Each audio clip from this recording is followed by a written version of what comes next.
bonsoir à tous. Bienvenue pour cette 8e causerie littéraire, déjà, causerie des 4. Ce soir, j'ai le grand plaisir de recevoir Jérémy, que je vais vous présenter tout de suite. Donc, Jérémy est le créateur d'un podcast intitulé Constellation de papier, podcast qui existe depuis janvier 2023, si je ne me trompe pas. J'ai aussi le privilège de le présenter. Donc, Jérémy, tu as été libraire pendant 10 ans, spécialisé particulièrement en sciences humaines, même si tu n'échappes pas quand même d'une certaine manière, je crois, à la littérature. Tu me dis développer un profil de médiateur du livre grâce à ce podcast au sein duquel tu invites des actrices et des acteurs de la chaîne du livre. Alors ça, il faudra qu'on reparle de cette expression-là tout à l'heure, de la chaîne du livre donc, pour échanger avec eux autour en fait de leur bibliothèque. Donc à ce jour, me semble-t-il, tu as reçu une dizaine d'invités, 10 invités très exactement, qui ont des profils plutôt variés. On a des auteurs, des autrices, des illustrateurs, historiennes, chercheuses, professeurs documentalistes, libraires, bibliothécaires. Et en fait, chaque rencontre donne lieu à 2 enregistrements spécifiques. Un qui tourne, on va dire, autour d'une bibliothèque personnelle, et un qui explique comment le livre peut être aussi moteur ou influenceur, si j'ose dire, professionnel. Est-ce que je me suis trompée jusqu'à présent?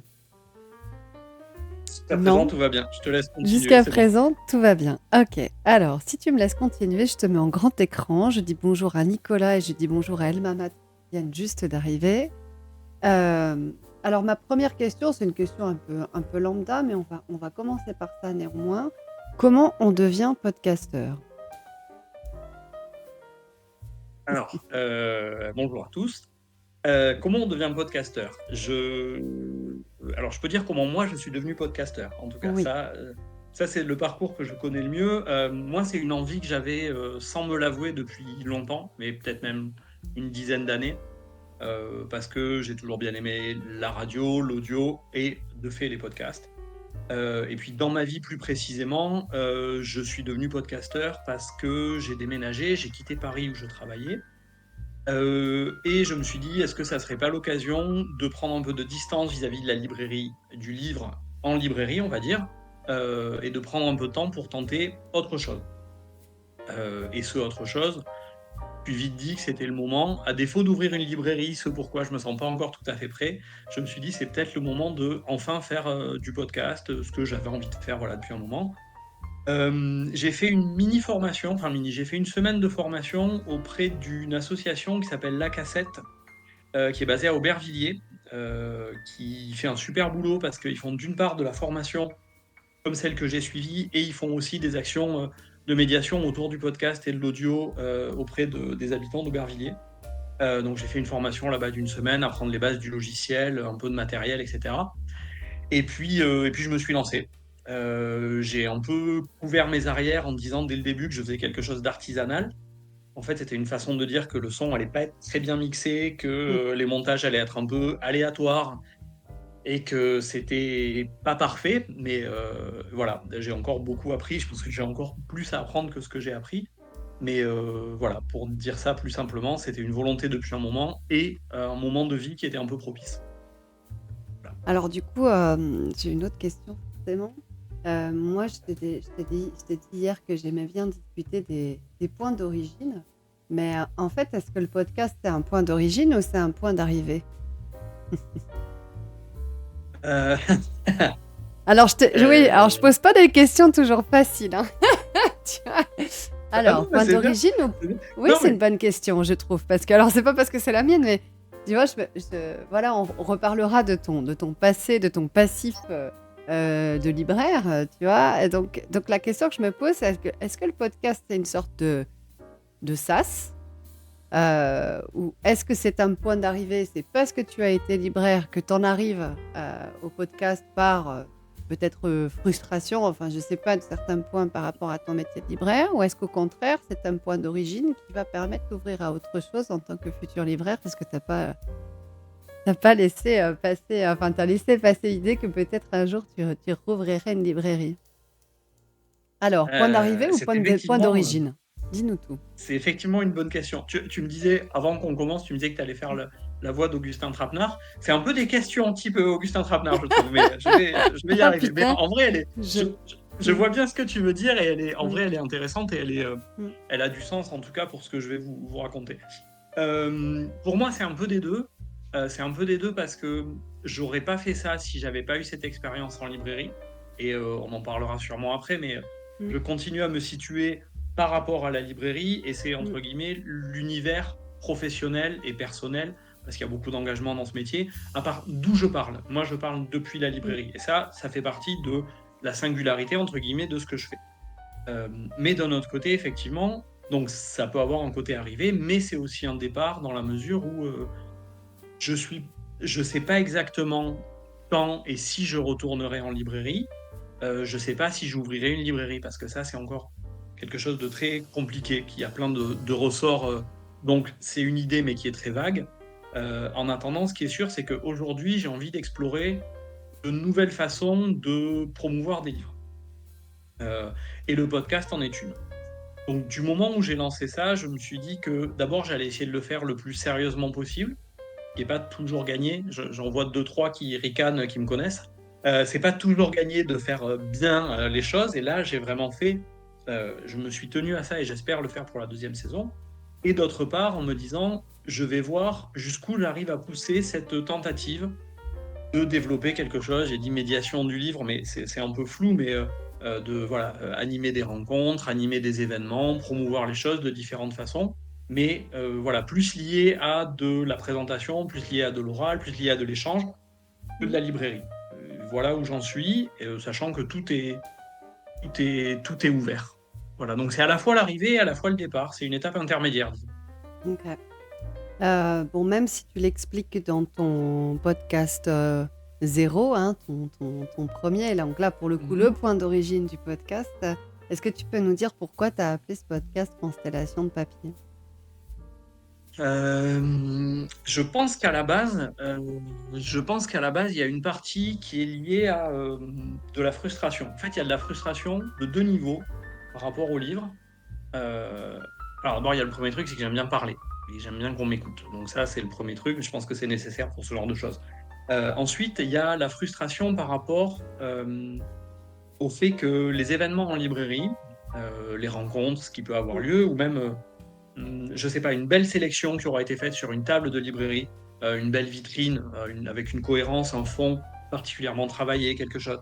Toutes ces choses-là, elles sont par définition éphémères. C'est-à-dire que tu vas dans une librairie, il y aura une mm, table et la semaine d'après, 15 jours après, le libraire, il va faire autre chose.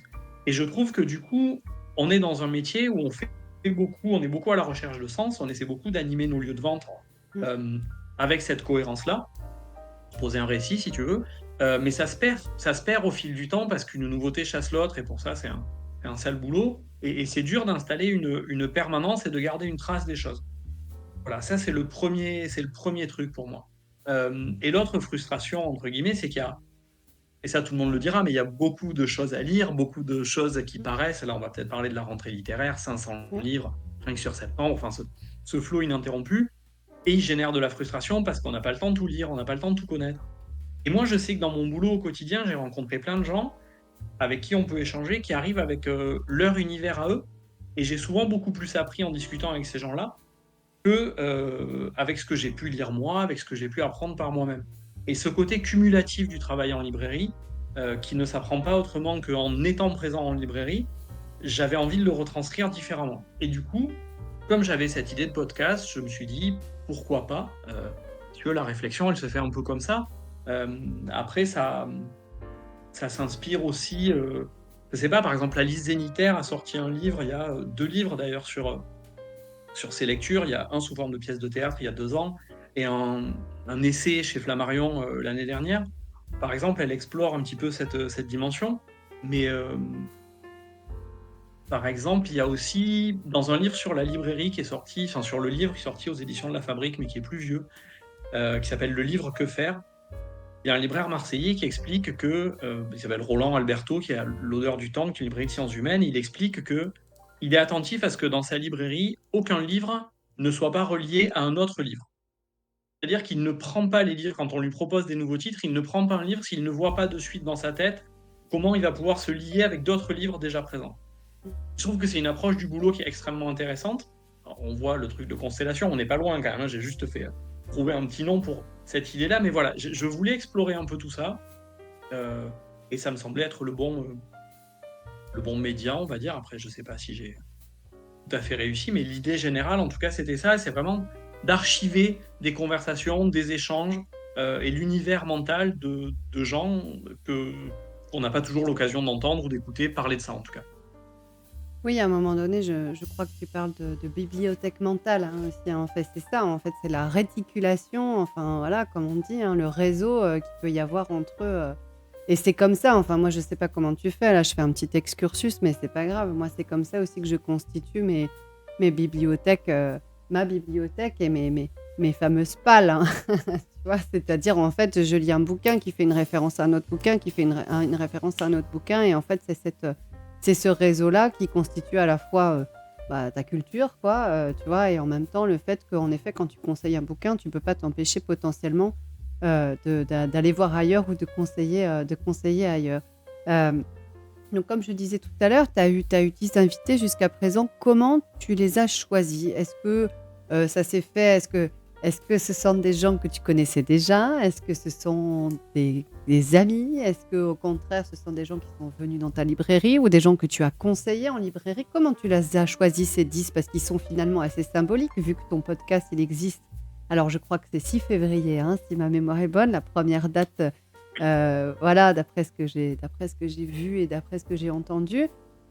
Là, on a quand même les 10 premiers, je sais pas comment dire ça, c'est tes 10 premiers cobayes. Donc j'imagine que tu les as choisis avec quand même voilà, une certaine, précaution. Comment tu les as choisis ces invités? Bah, il y a un petit peu de tout. Tu as un petit peu ciblé, tu as visé juste, il y a un peu toutes les catégories. Il y a, il y a des gens que je connaissais d'avant et la plupart du temps, je l'ai indiqué, connaissais, c'est-à-dire vraiment des amis, des connaissances, intimes, proches, voilà, qui, chacun d'entre eux exerçait dans une branche particulière. Après, il y a effectivement des gens que j'ai rencontrés en travaillant, qui étaient, des clients et là, on est vraiment dans cet échange-là qui n'est pas, du libraire qui sait quelque Mmh. chose vers le client, mais un échange. Moi, j'apporte, le client, la cliente, elle a sa connaissance du sujet sur lequel il travaille ou qui l'intéresse et moi, j'ai ma connaissance des livres qui sortent chaque semaine. Voilà et avec ça, on trouve un terrain d'entente. Et puis après, il y a des rencontres de fortune, on va dire, qui correspondaient à un besoin, je sais pas, de Thomas Azuelos, par exemple, qui est l'auteur de bande dessinée que j'invite. Mmh. Que j'ai invité, le 6e ou 7e invité peut-être. Moi, j'avais organisé une rencontre avec lui, au Mucem, donc à Marseille, il y a 10 ans. On s'était rencontrés une fois à cette occasion, point, on s'était jamais revus ni rien. Et je l'ai rencontré complètement par hasard à Marseille, lors d'une manif contre la réforme des retraites, pour le dire, simplement. Et du coup, ça a été l'occasion. Moi, je voulais inviter un auteur de BD, j'avais ça dans un coin de ma tête. Et voilà, je suis allé le voir et ça s'est fait comme ça. Donc là, on est vraiment sur du hasard. Et puis après, des gens que je ne connaissais pas directement, et que j'ai contacté, réussi à contacter, directement ou à l'occasion d'événements et qui m'ont fait l'amitié de venir. Donc c'est un peu de tout, sachant qu'il y a des gens que j'avais prévu d'inviter, que j'ai pu inviter, d'autres avec qui ça s'est pas encore fait, d'autres avec qui ça ne se fera pas, mais ça c'est encore Mmh. d'autres problèmes, mais que je suis satisfait en tout cas, satisfait dans l'unité de ces 10 parce qu'il me semble que j'ai réussi à tenir, une diversité sur les profils, sur les Mmh. métiers, sans qu'il y ait trop de redites et que ça me semble bien comment dire? Cette saison me semble être un bon résumé en termes d'invités et de profil de ce que j'ai envie de faire et de ce que je vais continuer de faire. Voilà. Il y a des choses qui reviennent un peu, mais c'est normal parce que, j'ai un prisme particulier, mais les épisodes se différencient les uns des autres. Donc je trouve l'équilibre pour le coup, assez bon et j'aimerais réussir à continuer ça parce que je veux évidemment que j'ai besoin et envie d'interroger des gens, entre guillemets, «un peu connus», typiquement des auteurs ou des gens qu'on voit publiquement, Mais j'ai pas envie non plus d'avoir une succession de noms, si tant est que j'arrive à avoir tous les noms que je voudrais avoir, hein, mais je veux aussi mettre en avant des métiers, des profils, des types de personnes. Donc voilà, tenir cet équilibre, entre entre les 2. En gros, c'est ça l'idée. Donc forcément, tu anticipes ma prochaine question, à savoir quelle figure spécifique, avec quelle figure spécifique, avec quelle personne, avec quel auteur, avec tu vois, tu aimerais échanger en particulier. Est-ce que là, si tu... Alors, je vais te donner un petit... Je vais te canaliser un peu. Si tu as 3 noms à me donner, si ce soir, tu as 3 noms à me donner, est-ce que tu as 3... Alors, je dis pas auteurs en particulier, parce qu'on a bien compris que c'était pas seulement des auteurs que tu cherchais à interviewer ou à podcaster, je sais pas comment on dit. Mais voilà, si tu avais 3 noms là comme ça à me donner, voilà, pour des raisons que tu vas nous expliquer aussi, qui tu choisirais? Alors je suis un peu superstitieux, donc j'ai tendance à pas trop Donc donner t'as les pas envie noms. de le Je dire. Non, non, Donne non, mais les alors attends, initiales. On va faire un jeu. je non, après ça va être compliqué pour en parler. Mm. Non, ce que je peux dire, enfin je peux tout dire évidemment, mais c'est vrai que c'est ouais, de la superstition, on va dire ça. J'aimerais, j'en ai On peut parlé, changer de question, hein, elle a tu une place sais. non, non, non, vraiment, voilà, Mm. Alice Mm. Zénitaire, j'aimerais vraiment réussir à l'avoir. Voilà, pour les raisons évoquées là, mais j'imagine qu'elle a d'autres choses à faire. C'est aussi le problème avec les gens très connus et très Mm. sollicités, on va dire. Après, il y a un ou deux historiens que j'aimerais beaucoup avoir, mais pour lesquels j'aurais très peur, mais que j'aimerais vraiment beaucoup avoir, parce que moi, je viens plutôt de l'histoire. Enfin, j'ai fait un petit peu d'études d'histoire à la base, mais mon goût, il est là. Donc, c'est des gens avec qui j'aimerais bien discuter aussi. Et puis, en termes de profil, j'aimerais bien un traducteur, parce que Mm. j'en ai pas encore interviewé. Et je pense par exemple à Olivier Manoni, qui est quelqu'un qui traduit l'allemand, entre autres l'allemand, et qui a écrit un livre il y a un an sur la pertinence ou pas, alors ça va être très gai, sur la pertinence ou pas de traduire Mein Kampf. Mais sachant qu'il y a eu un grand débat il y a quelques années quand Fayard a décidé d'éditer une nouvelle traduction. Et du coup, il a fait un petit livre extrêmement argumenté sur la traduction, le sens de la traduction, etc., que je trouve extrêmement fécond et qui m'a donné envie de discuter avec lui, non pas seulement de doit-on ou pas traduire Mein Kampf, mais Mm.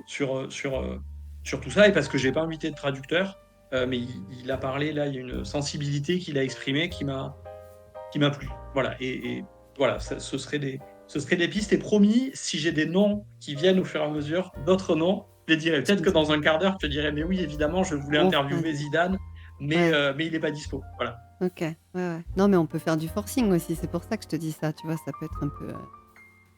ça peut être un peu, voilà, un biais aussi, tu vois, cette émission aujourd'hui pour en parler. Ok. Dans les 10 invités que tu as eus, est-ce qu'il y a, alors j'imagine, alors comment ça se passe? Tu les rencontres des visus?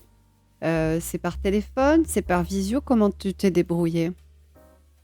Alors ça, c'est un vrai problème que j'ai eu. Mhm. C'est un vrai problème que j'ai eu. Moi, je voulais en faire la plupart donc je suis à Marseille.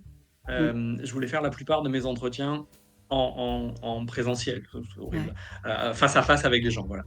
En me disant peut-être que de temps en temps, je peux bien m'organiser, éventuellement aller une fois à Paris, faire 2 entretiens d'un coup. Enfin, bon, en fait, rien ne s'est passé comme prévu.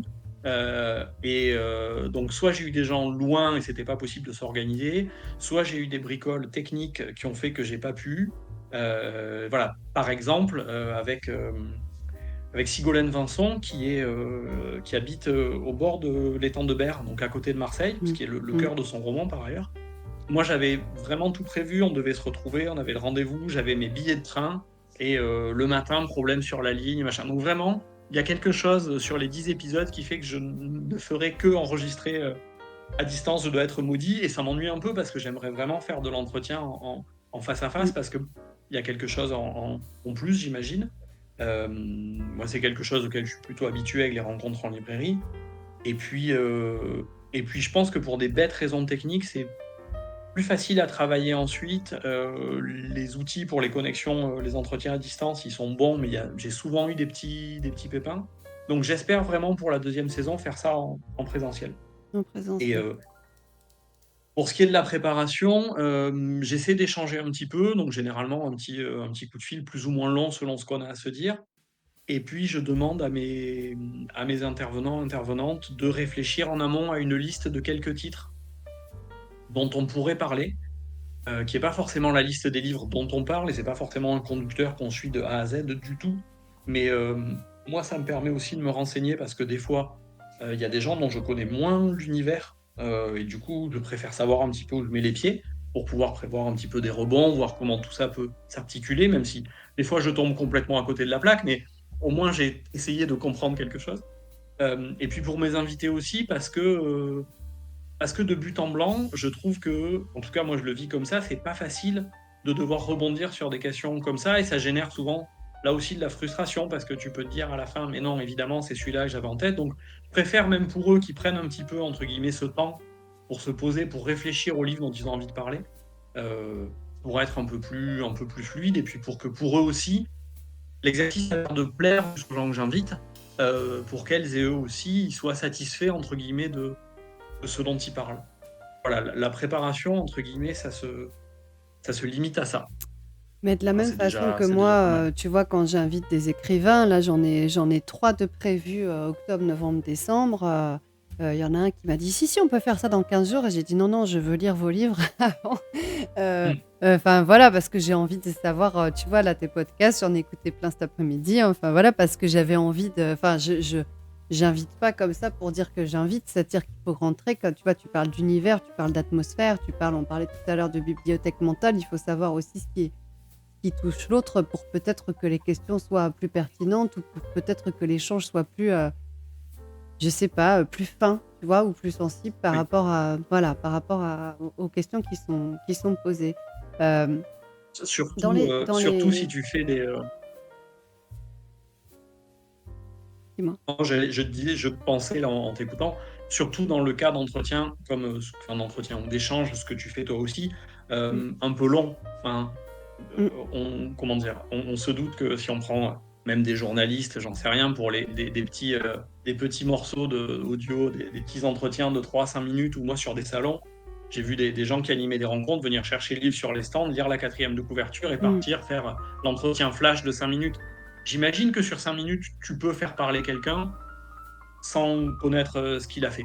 Sur Mmh. 1 heure et demie, c'est plus compliqué. C'est aussi Mmh. beaucoup moins intéressant, mais c'est surtout intenable. Donc c'est vrai que Et autant bien surtout que faire les choses. j'ai Puis pas c'est pour ça qu'on envie fait ça, quoi. de ouais, puis j'ai pas envie, tu vois, tout à l'heure, quand j'écoutais, justement ton podcast Zéro et cetera, tu vois, j'avais pas envie de te faire répéter, des choses qui sont déjà accessibles. C'est-à-dire que si j'ai envie qu'il y ait de personnaliser aussi l'entretien qu'on a ensemble, tu vois, là, je t'ai posé la question de constellation de papier parce que ça la formule est tellement poétique et puis que parce que ça participe, c'est quand même l'incarnation de ton podcast, tu vois? Il fallait que je te pose la question, mais à côté de ça, évidemment, voilà, je voulais quelque chose de plus personnel une fois encore et voilà. Je dis bonjour à Science à la carte qui vient d'arriver, qui dit: «Coucou, ici j'écoute en continuant à bosser». Eh bien, bosse bien et lurque bien avec nous. J'espère que tu vas en profiter, Thomas, c'est très agréable de t'avoir avec nous ici. Donc Thomas, c'est un vulgarisateur, canadien, québécois plus exactement. Voilà, je crois, si je me ne trompe pas. Donc voilà, c'est très bien qu'il soit avec nous ce soir. Dans les 10 invités que tu as eus, alors on a vu qu'il y avait des profils variés et cetera. C'est la dernière question, hein, particulièrement sur le podcast, mais hem, alors même si tu nous as expliqué que c'était pas des visus et que c'était pas voilà et qu'il y avait eu des petites contrariétés, techniques ou autres, ou ferroviaires, tu vois, à droite ou à gauche, la question c'est quand même dans ces 10 rencontres, qu'est-ce qui t'a le plus marqué? Tu vois? Est-ce qu'il y a une question que tu as posée qui a gêné l'interlocuteur? Enfin, je veux dire, est-ce qu'il y a eu une émotion à un moment donné peut-être plus flagrante qui est ressortie dans un des entretiens? Est-ce que qu'est-ce peut-être quelle est la part d'inattendu? Enfin, quel a été Mm. le tu vois, quand je dis le plus marqué, c'est pas forcément le enfin, voilà, c'est qu'est-ce qui alors je sais bien sur 10, j'ai envie de te dire qu'est-ce qui je ne sais pas comment poser ma question. Évidemment, il y en a eu que 10 et en même temps, il y en a eu 10. Donc, il faut que tu fasses un choix. Qu'est-ce qui, voilà, sans occulter les autres, bien entendu, mais qu'est-ce qui potentiellement, voilà, t'a le plus marqué?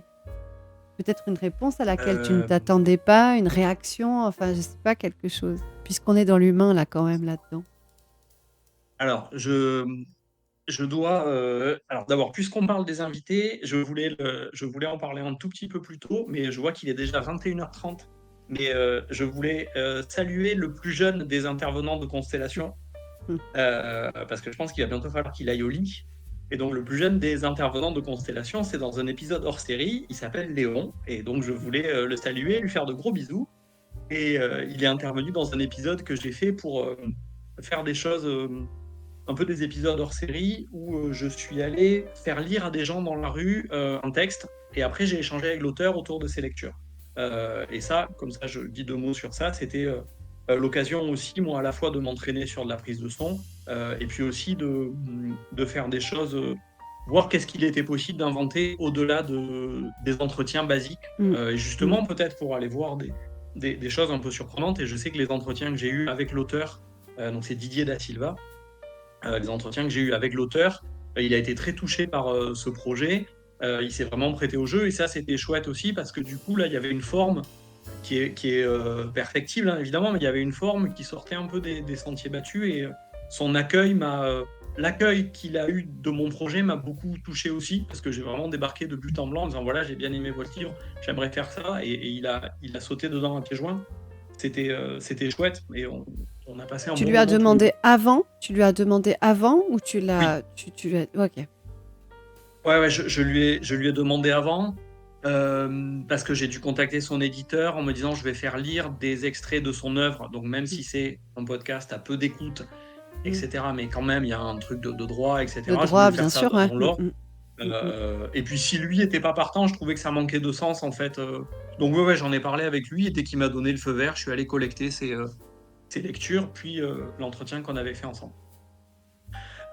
Et pour la deuxième partie, enfin pour répondre à ta question, moi, les moments qui m'ont marqué, c'est qu'il y a eu. Alors, je dois dire que j'ai vraiment une très mauvaise mémoire. C'est pas du tout de la coquetterie, mais je me rappelle déjà peu. Mais je sais que d'une part, j'ai appris des choses sur des gens que je pensais connaître extrêmement bien. C'est-à-dire que dans mes invités, il y en a certains qui sont des gens très proches dans mon entourage, avec qui j'ai beaucoup partagé, euh, dont certains qui sont pas bavards du tout par ailleurs et de me dire, de finir 1h30 et de me dire, mais c'est pas possible, ça fait 12 ans, 13 ans, je sais plus, qu'on se connaît, et je découvre là des choses à cette Hum. occasion. Humainement, c'était quelque chose de dire, bah tiens, c'est quand même, ce biais-là, il est puissant, et ça a marché avec d'autres personnes aussi de mon entourage. Et puis après, il y a eu quelques moments, voilà, avec des invités dont je sentais dans leurs réponses, où il y a eu des blancs ou que j'ai essayé de garder pour essayer de retranscrire ça aussi, que le montage ne casse pas cette Hum. dynamique émotionnelle, on va dire, Émotionnel. Hum. euh, des moments où tu sens que il y a quelque chose qui pointe, soit parce que vraiment en se replongeant dans leur lecture, il y a un souvenir ou quelque chose qui est revenu, soit un endroit, quelque chose où vous n'avez pas forcément prévu d'aller.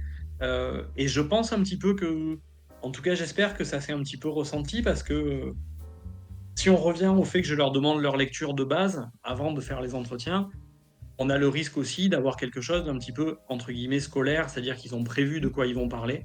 Euh, et de réussir à trouver quand même des moments avec, moi j'ai trouvé des vraies émotions, mais c'est-à-dire des vrais moments de rencontre en fait, de dire ben là, cet échange-là qu'il y a eu, ce qui s'est déclenché, ça peut durer 30 secondes, ça peut durer 5 minutes, ben ça n'a pas eu lieu ailleurs. Voilà. Et dans une autre présentation, ces personnes-là, elles vont parler. Il y a certaines choses où elles vont dire la même chose parce que voilà, et certaines choses où je me dis ben là, il s'est passé quelque chose. Et il y a eu effectivement quelques moments comme ça, et c'est vraiment, très gratifiant, ça c'est sûr. C'est en partie aussi pour ça que je fais ça, et en partie pour ça que que l'audio, je sais pas toi par exemple ce que tu penses de la vidéo, mais même l'audio par rapport à l'écrit, tu peux faire surgir quelque chose dans l'émotion beaucoup plus facilement qu'à l'écrit. Moi j'ai pas mal pratiqué des entretiens, des interviews à l'écrit, entre autres par échange de mails. La dimension humaine, on la perd quand même sacrément en route, quoi. Hum. Alors que là, il peut y avoir un surgissement de quelque chose qui donne de beaux moments, je trouve. Alors c'est marrant parce que alors là je me permets, alors c'est peut-être une question intrusive, hein, donc voilà, j'ai pas envie de jouer les psychologues de comptoir, mais depuis tout ce que tu me dis tout à l'heure là, tu vois, sur le fait de voilà, d'enregistrer, de voir les gens, que la librairie c'est éphémère, et cetera, j'ai l'impression que tu es très soucieux de la trace quand même. Je crois. Enfin, je crois que là, en tout cas, c'est ça que je poursuis, oui. Mmh, Je pense que c'est pour ça que j'aime les livres, et je pense que c'est pour ça en vrai, que ça me rassure. Euh, Moi, il y a quelque chose, je peux pas faire la visite guidée de l'appartement, mais j'ai beaucoup trop de livres, mais je suis content de les avoir, ça me rassure de les avoir, et je pense que ça, c'est aussi une façon mmh, euh, d'archiver quelque chose.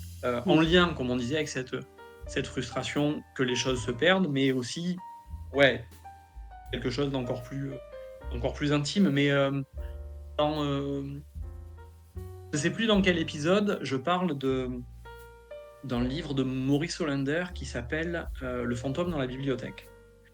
Maurice Hollander, c'est un auteur, historien et directeur de la collection La librairie du XXIe siècle au Seuil, et précédemment la librairie du XXe siècle et qui a changé de nom, mmh, et qui a édité tout un tas de textes assez singuliers, mais il a édité entre autres quelques textes de Jean-Pierre Vernant, il a édité quelques textes de Pérec, et c'est une maison d'édition au sens maison, dans le sens d'accueil d'un univers, d'un groupe humain euh, singulier. Et donc Maurice Hollander, qui est mort il y a un an ou deux, et dans le livre Le fantôme dans la bibliothèque, il parlait, lui, de son expérience.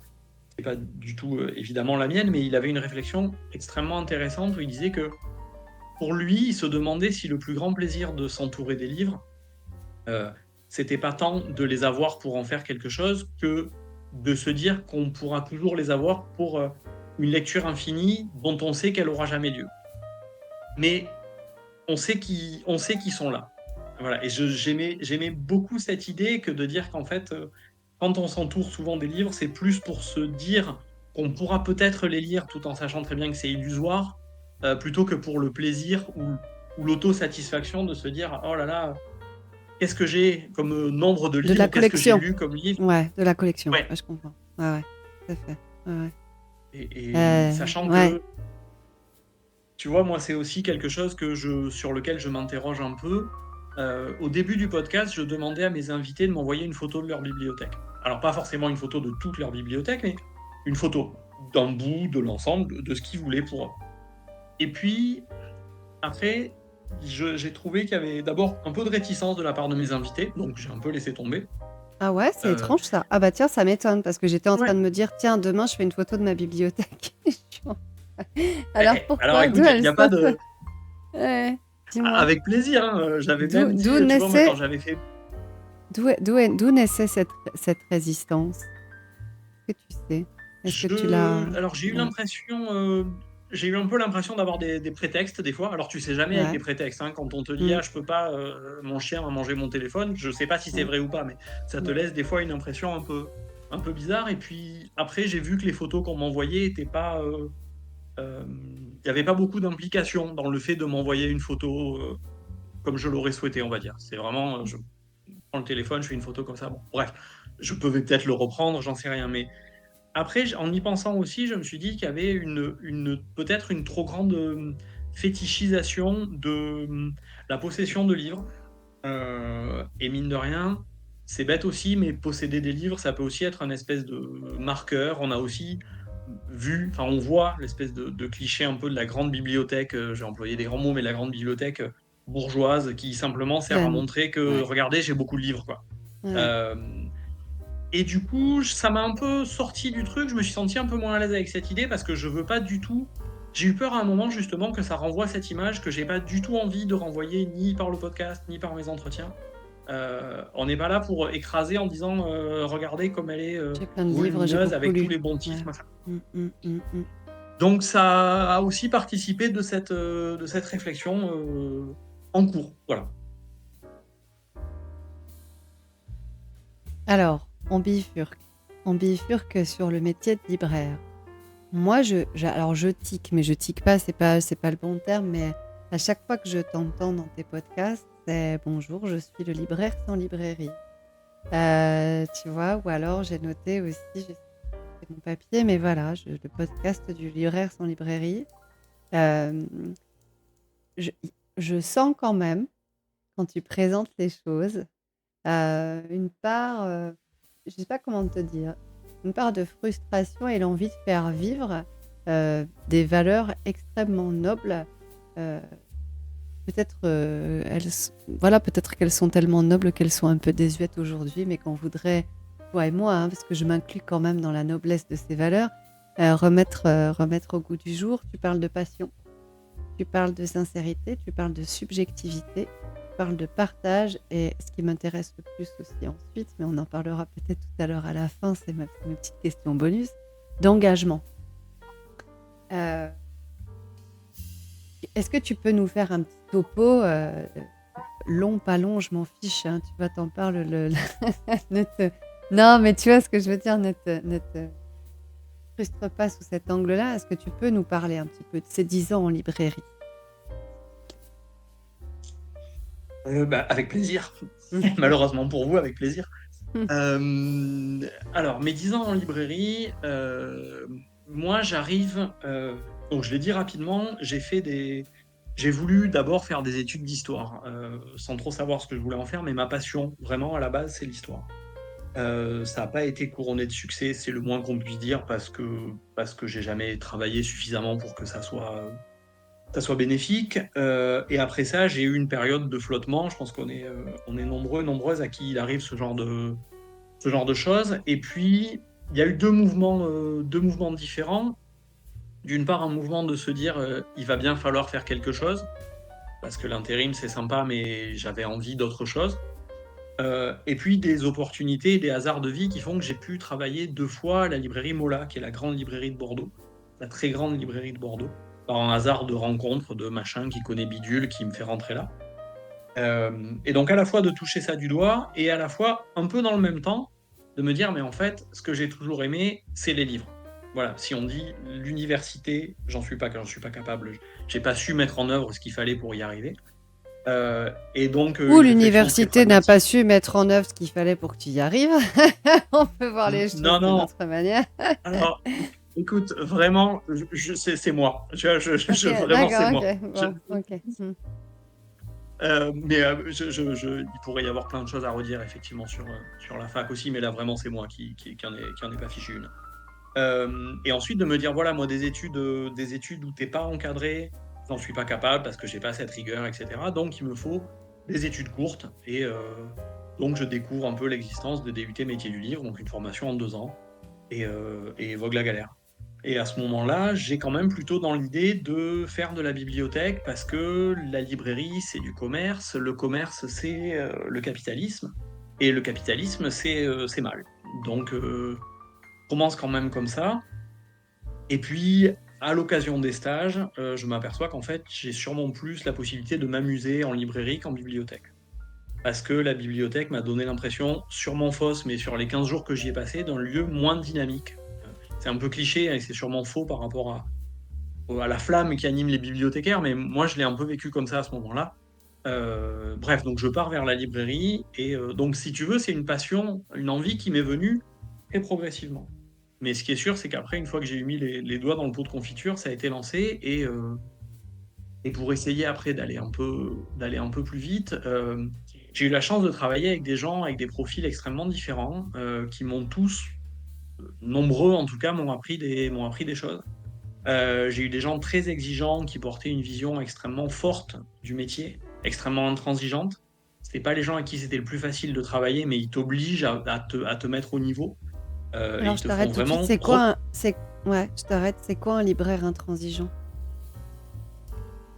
Euh, un libraire intransigeant, c'est quelqu'un qui ne vit que pour ça, dans mon cas en tout cas. Mhm. Et c'est quelqu'un qui.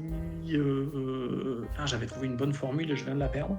Oui, quelqu'un qui te fait ressentir quand tu commences à bosser que il va quand même falloir sacrément bosser pour être à la hauteur.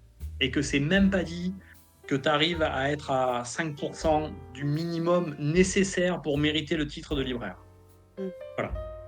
Alors, c'est une librairie où j'ai tenu 2 ans et demi, ce qui est un bel exploit, je trouve. Mais néanmoins, le GG, fait de comme disent les travailler gamers. voilà, c'est ça. GG, ouais, c'est ça. Mais voilà, ça oblige à un moment et je me suis beaucoup imprégné aussi avec cette personne-là, d'une forme d'exigence, et d'un devoir, vis-à-vis du livre. Là, c'est vraiment le grand livre avec un immense Mmh. L, mais aussi Très quelque bien. chose de beaucoup plus concret vis-à-vis des clients. Moi, je suis extrêmement attaché en librairie à des questions bêtes de logistique. J'ai travaillé dans d'autres endroits où les gens étaient moins regardants, on va dire. Et ça me rendait fou, non pas parce que je suis quelqu'un de pointilleux, bien au contraire, mais c'est que simplement, moi, je m'engage. Moi, je comprends pas qu'on puisse d'un côté porter un discours disant aux gens: «Venez en librairie, n'allez pas sur Amazon. Amazon livre en 48 heures, nous, si tout va bien, ce sera 72», et cetera, et cetera. Tout ce discours-là et de pas être suffisamment réglo pour que les choses soient carrées. Donc pour moi, si on veut vendre le concept de librairie indépendante de quartier, il faut qu'on soit irréprochable. Parce que la librairie, c'est pas une idée.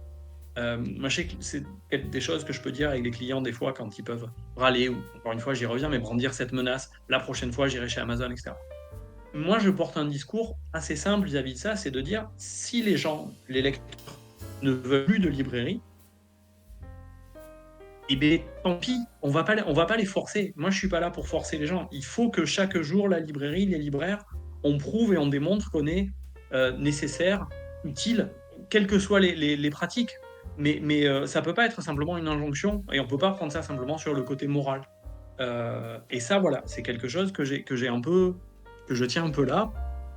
Euh, et puis après, je me suis frotté plus après à la fois la gestion de rayons, parce que j'ai quand même eu à gérer des rayons conséquents, y compris dans des secteurs avec lesquels j'étais moins à l'aise. Et puis j'ai fait un petit peu d'animation de rencontres, ce qui m'a beaucoup plu et ce qui, pour le coup, m'amène un peu ici avec le podcast, etc. Mais voilà, pour moi, la librairie, c'est un engagement, mais c'est aussi un respect qu'on doit aux gens qui viennent et des preuves d'amour qu'on doit donner au quotidien. Voilà. On ne peut pas se réfugier derrière le fait qu'on a la loi langue, on est le pays du livre et que c'est mieux de parler à des vrais gens. D'accord, mais il faut être bon en fait. Il faut bien accueillir les gens, il faut être gentil, il faut être souriant, il faut être à l'écoute. Voilà. Tu nous as dit tout à l'heure que tu étais spécialisé dans les sciences humaines, donc on a bien compris qu'il y avait un fond d'historien en toi aussi. Est-ce qu'il y a Enfin, on parle beaucoup de la rentrée littéraire. Qu'est-ce que tu en penses de tout ça, de cette rentrée? Alors, je parle d'abord de manière générique. Là, c'est pareil, c'est peut-être un peu une question bateau à laquelle tu n'es pas obligé de répondre, hein, d'accord? Je ne te demande pas une réponse dichotomique dans ou c'est de la merde ou c'est génial, hein. Enfin, tu vois, voilà, on peut voilà. Qu'est-ce que tu penses de cette rentrée littéraire et qu'est-ce que tu peux nous dire de cette rentrée peut-être un peu plus alternative qui est la rentrée des sciences humaines? Alors, sur la rentrée, moi, je pense, et c'est le cas de, je crois, pas mal de mes confrères, il y a un double sentiment, ex-confrère d'ailleurs, parce que je suis plus libraire. Tu vois, je reprends les Ah ouais, les non, vieux mais attends. réflexes. Je vais te faire un petit profil. Non, je te dis, je suis un petit peu psychologue des comptoirs et on a des choses à se dire en off, hein, Jérémy. Mais on verra ça après. Alors, On dis-nous verra tout. ça après. Alors, cette rentrée, dis-moi. Non, voilà, c'est à la fois pas le moment qu'on préfère, parce que beaucoup trop de boulot, C'est trop de trop. cartons, trop Ouais, de livres. ouais. Je redis le chiffre, Mm, hein, 500, 600 livres. Cette année, c'est 500. Ils ont un peu baissé, mais c'est absolument absurde. mm. Avec à chaque fois les mêmes discours médiatiques, les mêmes trucs les gros qui expliquent que c'est la faute des petits indés, les petits indés qui expliquent que c'est la faute des gros. C'est gros. En vrai, tout ça, c'est beaucoup des questions de trésorerie pour les maisons d'édition. Euh, Mm. Sachant que la chaîne du livre fonctionne beaucoup à travers les flux de livres. Globalement, pour certains opérateurs de la chaîne du livre, que le livre il se vende ou pas, ils vont gagner de l'argent. C'est-à-dire que le livre il aille de la maison d'édition vers la librairie ou qu'il aille de la librairie vers la maison d'édition au moment des retours, pour eux c'est pareil. Donc il y a des gens qui sont utiles, hein, je critique personne, mais des opérateurs au milieu là qui ont besoin que les livres circulent. Donc il faut un mouvement perpétuel. Il faut occuper la table parce que si c'est pas ton livre qui est mis sur la table, c'est celui du voisin. Donc ça fait un espèce de serpent qui se mord la queue. Cela dit, et ça je pense que c'est aussi quelque chose peut-être un peu caractéristique en théorie du métier, c'est que la rentrée littéraire et les différentes rentrées, parce que tu l'as dit, il y a aussi un peu celle des sciences humaines qui est en train de se mettre en place, mais il y a aussi la rentrée de janvier, Mmh. etc. Mmh. Pour les libraires, c'est un petit peu Noël. C'est-à-dire que dans le sens où dans les cartons de nouveautés que tu ouvres entre le 15 août et le 15 septembre, tu vas découvrir plein de nouvelles choses, dont beaucoup qui te plaisent, qui pourraient te plaire, que tu as envie de découvrir, dont on t'a parlé il y a 3 mois, mais dont tu as oublié l'existence. Et il y a un effet où c'est agréable pour ça. Je veux dire, ça, il faut pas le nier très égoïstement. Voilà, ouvrir des cartons de nouveautés en librairie au moment de la rentrée littéraire, c'est chouette. C'est chouette parce que tu te frottes les mains et il y a une promesse de lecture qui est belle. Après, je sais pas si en vrai ça intéresse les clients tant que ça. À part le tir de barrage médiatique qui du coup crée une envie, mais je suis pas sûr que le concept de rentrée littéraire il parle tant que ça aux gens. Et il paraît par ailleurs, et ça c'est un truc sur lequel j'aimerais bien entre guillemets en savoir un peu plus, il paraît que c'est une spécificité française. Mais du coup je me demande, moi qui n'ai rien connu d'autre, je me demande mais comment font-ils? Comment font-ils pour faire vivre une économie sans cette rentrée littéraire qui chez nous est Mmh. un tel moteur? Mais de toute évidence, ça fonctionne aussi sans, donc voilà, c'est un regard un peu ambivalent. Après, voilà, comme je t'ai dit, c'est aussi l'occasion de lire plein de trucs. Et là, tu vois, moi, j'ai un petit peu préparé, j'ai pas préparé des notes, mais tu vois, là, j'ai réfléchi un petit peu en me disant, mais qu'est-ce qui peut valoir le coup? Et assez rapidement, comme ça, dans ma tête à moi, dans mes critères à moi, il y a 5-6 livres qui me sont venus et il y en a sûrement beaucoup plus. Et surtout, aller en parler avec vos libraires dans vos librairies qui auront chacun plein de coups de cœur. Mais il y a quand même un foisonnement qui est frustrant, mais qui est ultra chouette. On ne peut pas dire le Alors tu contraire, je vois, pense. je t'interromps parce qu'on a des viewers qui sont hyper, hyper silencieux, mais on a des viewers quand même, hein. Et Science à la carte, Ok. notre Canadien préféré qui est là en lurk, mais qui est quand même écoute tout, dit: «Je n'ai jamais entendu parler de rentrée littéraire au Canada en tout cas». Tu vois? Donc la question, du coup, Thomas, tu peux nous dire, vu que tu es en lurk, mais tu commentes aussi un petit peu comment ça se passe. Du coup, il n'y a pas de rentrée littéraire, il n'y a pas de janvier littéraire, il y a pas une date spécifique. Les bouquins sortent au fil de l'eau. Est-ce que tu sais ça, du coup, Science à la carte?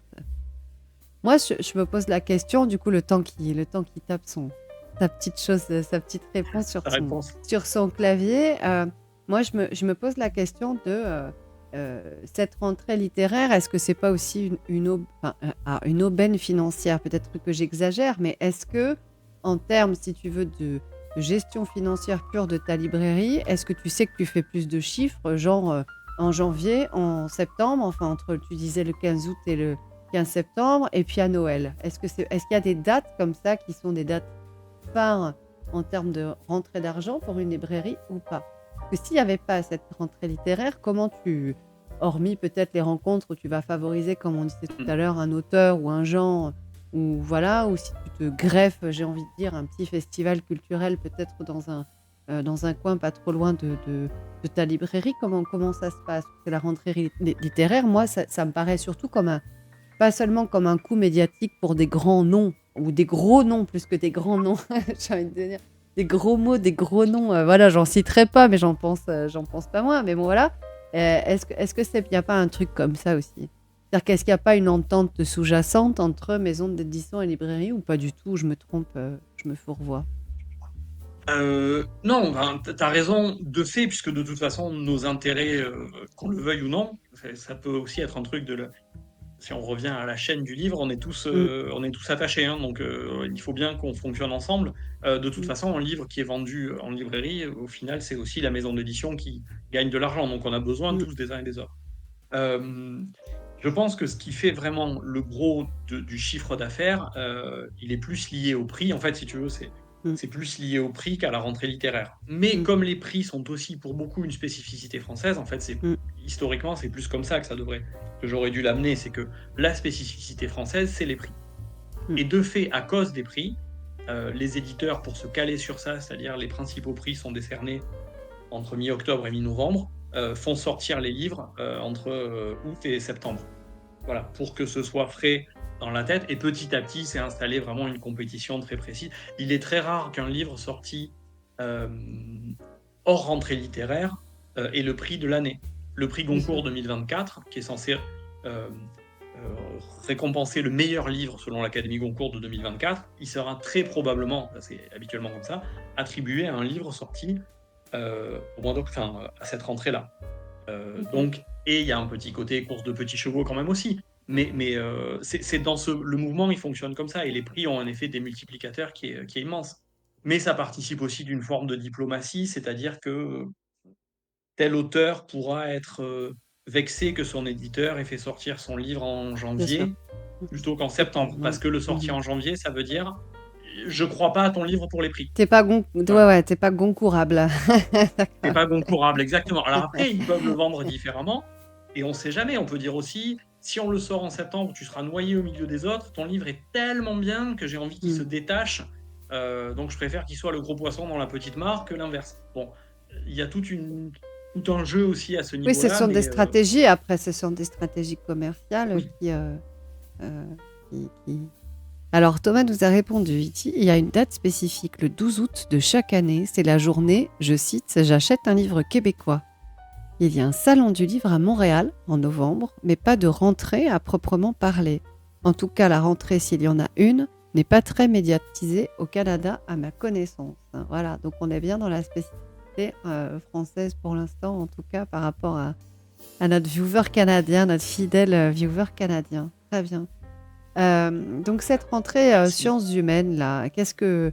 Alors, si, alors attends, j'ai pas oublié ce que tu m'as dit quand même. Tu as dit quand même dans cette rentrée littéraire, il y a 4 auteurs. Tu as dit quoi? 3, 4 auteurs, là, peut-être que je vais... Ouais, j'ai Ah, noté tu quelques m'as dit que trucs. tu avais pris des notes en plus. Alors, je veux savoir. Je veux savoir, je note. J'ai pris des notes, elles sont là. Alors, très bien, tu me Non, dis. Regarde, les miennes sont là. Tu vois, c'est bien, on fait ça bien ce soir. Hein. T'as vu, qu'est-ce qu'on est sage. Alors, dis-nous tout, c'est les auteurs. très pro, quoi.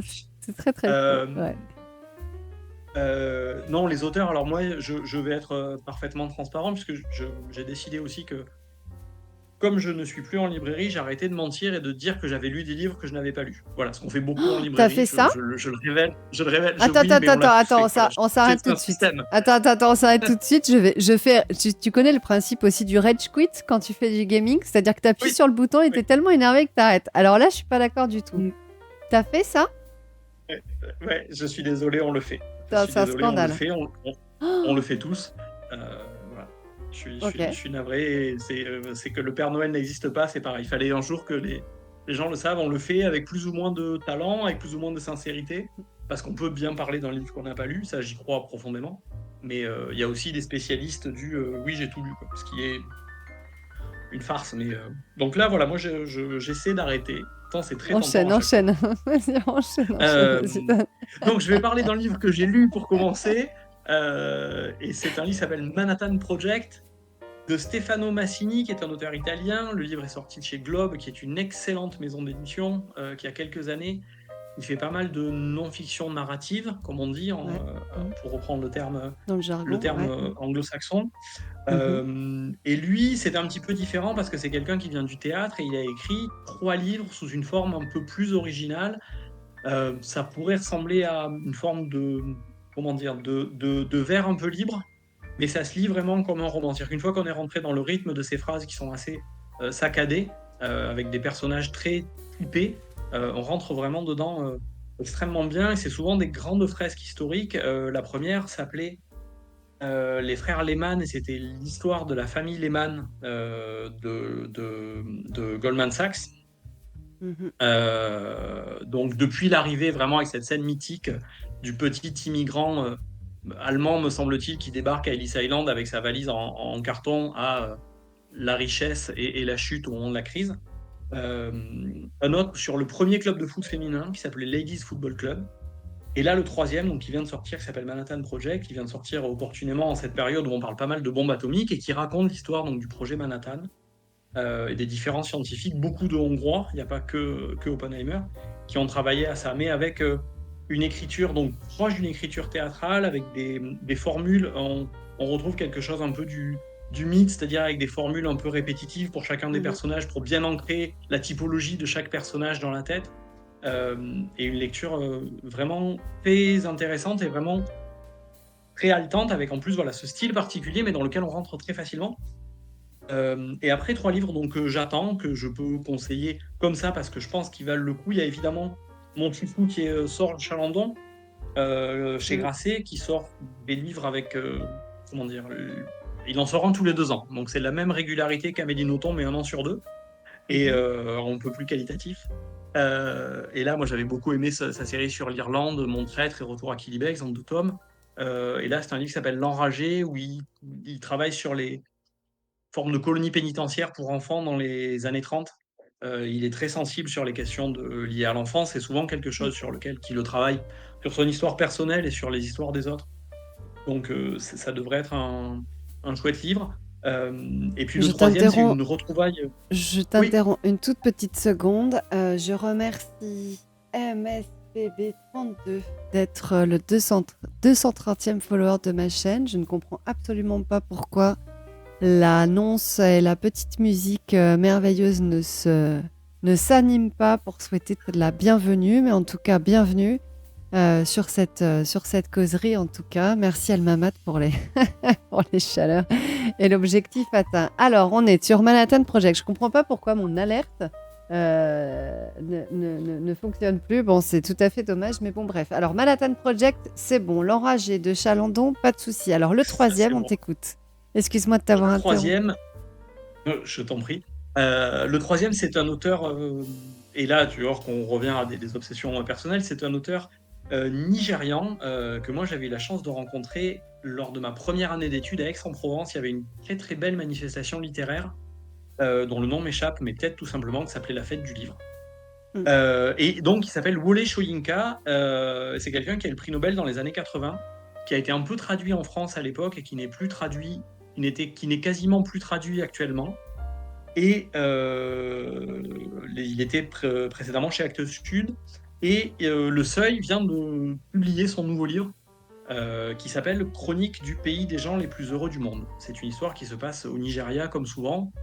C'est un écrivain avec, dans mon souvenir, une très belle plume et un fond social, social et politique très intéressant. C'est des auteurs qu'on a peu l'habitude de lire. Lui, il écrit en anglais, mais des auteurs nigérians, on n'en connaît pas des masses. Et Pas moi, ça beaucoup. avait été Ouais. pour moi une ouverture à la lecture et la découverte d'univers qui était vraiment ça m'avait frappé. C'est-à-dire que quand j'arrive là et qu'on nous dit ah, vous allez travailler sur la fête du livre cette année, l'invité c'est Wole Soyinka, un nom que j'avais jamais vu de ma vie et que je Mhm. les lis un peu à reculons parce que c'est pour du boulot. Et voilà, une des découvertes où on se dit ouais, là il y a encore beaucoup de choses à découvrir et puis qu'est-ce qu'elles sont chouettes ces choses à découvrir. Donc je suis très content de le retrouver. Là, c'est vraiment personnel, mais c'est quand même quelqu'un. C'est un nom qui compte en tout cas dans la littérature mondiale, anglophone particulièrement, même si nous on le connaît peu en France.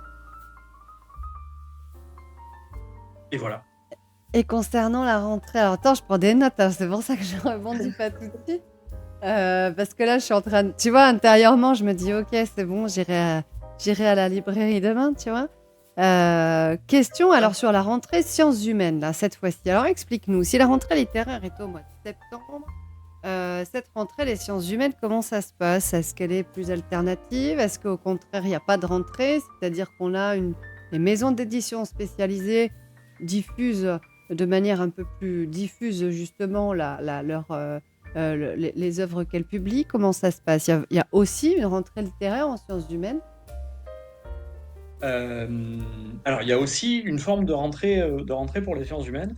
Mhm. J'ai l'impression d'en faire beaucoup, mais je fais une nouvelle petite parenthèse. Moi aussi, dans mon chat privé, on m'annonce Mhm. que la banque avec Lehman, je dis le livre s'appelle Les Frères Lehman, et en fait, la banque, c'est les Lehman Brothers, et non pas Goldman Sachs, qui est Ouais, plutôt ok. logique. J'ai dit n'importe quoi, mais en le disant, je sentais bien que c'était pas ça. Donc, les Frères Lehman parlent de la banque Ouais, bien sûr. Lehman Brothers, Lehman comme son Brothers, nom l'indique. tout à fait. Mhm. C'est plutôt bon. Voilà, cela dit, Dis ouais, donc, la rentrée dans t'as un les... chat privé fort. Ouais, j'ai pas Ma intérêt à avoir foi, fait. tu vois, ouais, je vois ça, très bien. Ok. C'est le viewer intransigeant. C'est plus le libraire intransigeant, c'est le viewer intransigeant. Très bien. Ouais, alors heureusement que c'est pas le libraire intransigeant qui vient encore me hanter maintenant pour pointer mes erreurs. Euh, non, c'était une remarque bienveillante. Donc ouais, la rentrée. Alors, si on parle de rentrée, il faut aussi voir rapidement que les moments pour lesquels sortir des livres, au final, il y en a pas tant que ça. Puisque si on considère que juin, juillet, il n'y a personne, aucun livre ne sort parce que c'est l'été. Si on considère que septembre, enfin mi-août, mi-septembre, fin septembre, a été préempté par la littérature, qu'il est évidemment pas possible de sortir de nouveautés au mois de décembre, parce que les ventes de Noël prennent trop d'importance pour tout le monde, que dès avril-mai, on est déjà sur un cycle où on vend des livres dits de détente, et que donc on va plutôt faire sortir des livres plus légers parce que les tables vont se remplir avec des livres pour les vacances, même si le terme est un peu fourre-tout, mais en tout cas, c'est des dynamiques réelles. Donc finalement, il n'y a pas tant de créneaux massifs. Donc les sciences humaines, parce que ça correspond aussi pour beaucoup à des livres de Noël, le livre pour papy qui aime bien la guerre d'Algérie, il va sortir plutôt en octobre. Et donc les livres d'histoire et de sciences humaines et sociales, par habitude, sortent beaucoup en cette période-là. Donc après, sur la fin de la rentrée littéraire et les quelques semaines qui suivent. Mais voilà, en gros, c'est reprise mi-août, un gros mois de rentrée littéraire, puis rentrée sciences humaines. Même si elle n'a pas le même poids, si elle est moins marquée par les prix, même s'il y a quelques prix d'essai. Il y a le prix Médicis Essai, le prix Femina Essai, mais ça n'a pas la même ampleur. Et puis, c'est quand même moins soumis à des effets d'actualité et de mode, donc les livres peuvent sortir un peu plus au fil de l'eau, mais quand même. Et là, du coup, toutes les maisons d'édition jouent le jeu avec les mêmes problèmes. Hein. C'est compliqué d'exister pour les plus petites. Il y a souvent des gros titres qui vont emporter la mise. Mais il y a aussi pas mal de choses intéressantes. J'ai pris quelques petites notes aussi. Alors, pour la petite histoire, et puis ça fait un peu partie aussi d'autres façons de faire vivre le livre. Moi, je fais partie d'un réseau de libraires, je collabore à un magazine de libraires qui s'appelle Page des libraires, qui a été fondé dans les années 80 par des libraires. Page des libraires, ouais. Qui a été fondé dans les années 80 pour contrer la montée des grandes surfaces commerciales, de la FNAC en fait. Donc des libraires se sont dit, il faut qu'on valorise notre travail de lecteur, notre travail de prescripteur. Donc on va créer un magazine pour ça. Je t'arrête 30 secondes. Merci pour le follow Dirk041. Alors, j'ai quelqu'un qui dit « Quel plaisir de mettre enfin un visage sur une voix devenue familière. » Super émission. Alors là, je pense que c'est pas pour moi. Je pense que là, c'est pour toi. Donc, c'est un follow indirect, tu vois. Donc là, on a eu le viewer intransigeant et maintenant, on a le ou la groupie, je ne sais pas. Merci en tout cas pour ta venue. Ouais. Dirk41. Merci. Voilà. Alors, par des libraires. Pour ce qui est de voir pour ce qui est de voir le visage, il va voir mon visage qui rougit. Non, c'était le c'est vrai. Ouais. C'est pour ça, tu vois, que je mets la caméra en noir et blanc. C'est parce que personne ne me voit rougir. Bon, très bien. Alors, raconte-nous. Donc, par des libraires. Alors, donc voilà. Ils ont monté ce magazine. Donc, c'est les livres lus par les libraires, lus et conseillés par les libraires. Petit à petit, à la base, c'était surtout de la littérature, puis ça s'est étoffé. Maintenant, c'est un réseau assez important. On le trouve dans pas mal de librairies. Donc, c'est un magazine qui sort tous les 2 mois, en vente par abonnement et en librairie. Et puis, ils ont aussi des pages sur les réseaux sociaux assez actives de recommandations, etc. Et moi, j'y collabore depuis 5 ans, je crois, plutôt pour les sciences humaines. Et on organise... l'équipe dirigeante, moi je ne suis qu'exécutant, l'équipe dirigeante organise chaque année 3 événements au printemps qui sont plutôt à destination des professionnels. Une journée consacrée aux livres jeunesse qui vont sortir à la rentrée, une journée consacrée à la rentrée littéraire et une journée consacrée aux sciences humaines. J'ai la chance de faire partie de l'équipe sciences humaines depuis le début de ces journées, ce qui est toujours un super moment de rencontre avec d'autres libraires et des professionnels, et ce qui nous permet aussi de lire pas mal de livres en amont. Et c'est aussi une façon de faire vivre le livre et la médiation qui m'intéresse pas mal. Et du coup, je suis allé plonger dans mes souvenirs parce que, je l'ai dit, j'ai une très mauvaise mémoire. Du coup, je me dis, mais quand même, j'ai dû lire 25 livres pour préparer la rentrée au printemps. Je dois bien pouvoir en retrouver quelques-uns. Et du coup, moi, j'ai beaucoup aimé... je crois que j'en ai mis trop dans ma liste, donc je vais essayer d'aller vite. J'ai essayé d'être un peu représentatif des différentes choses qu'on peut trouver en librairie. Sur l'actualité, j'ai beaucoup aimé un livre qui s'appelle La route pour la servitude, qui a été édité chez Gallimard, qui est d'un historien qui s'appelle Timothy Snyder, qui est spécialisé sur l'histoire des terres de l'Europe centrale, on va dire. Il a écrit plusieurs livres d'histoire pure, et là il fait un livre où il projette les leçons de l'histoire de ce siècle, on va dire, sur la guerre entre la Russie et l'Ukraine.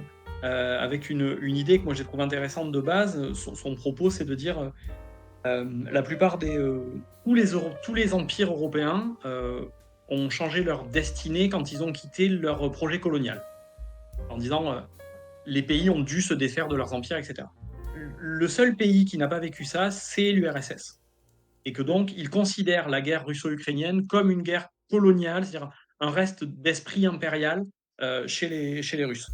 Et à partir de là, il développe un raisonnement bien plus long, bien plus complexe que ça, et bien mieux expliqué, évidemment, mais l'idée générale. Et c'est aussi pour ça qu'il dit, voilà, lui pense absolument que la Russie doit perdre à partir de là. Parce que de toute façon, la seule solution, c'est que ils comprennent, entre guillemets, les dirigeants russes comprennent que l'avenir impérial, c'est fini, et que l'heure est à, alors évidemment, des formes de coopération, de collaboration, d'intégration mutuelle qu'on peut critiquer aussi, mais c'est cet angle que j'ai trouvé intéressant. Et il fait un beau rebond avec un autre livre qui s'appelle Au cœur du système Prigogine, qui est un livre sur Wagner, et qui a été écrit donc qui sort aux éditions du Faubourg, et qui lui a été écrit en utilisant une forme de journalisme d'utiliser des données en open source. Puisqu'on est sur un système extrêmement opaque, il y a des journalistes qui sont spécialisés dans ce genre de recherche-là, c'est-à-dire en gros trouver ce que malgré eux, sans le savoir, les gens laissent comme trace numérique, et ça permet de documenter extrêmement de choses, là où il y a une opacité en théorie totale, mais il y a moyen de récupérer plein d'infos sur les mouvements de troupes, des fonds, des suivis de fonds, etc. Et les deux, ça fait une bonne lecture de l'époque. Rapidement, Terre-Mère, un super livre de Demuch Batsheba, qui est une autrice nord-américaine. Ça, c'est un livre formidable, une histoire environnementale du détroit de Bering. Ça a l'air très austère, mais en vrai, il y a ce truc très américain que moi j'aime beaucoup et qu'on retrouve malheureusement pas assez, je trouve, en France, c'est-à-dire quelque chose de très narratif pour un essai de sciences sociales.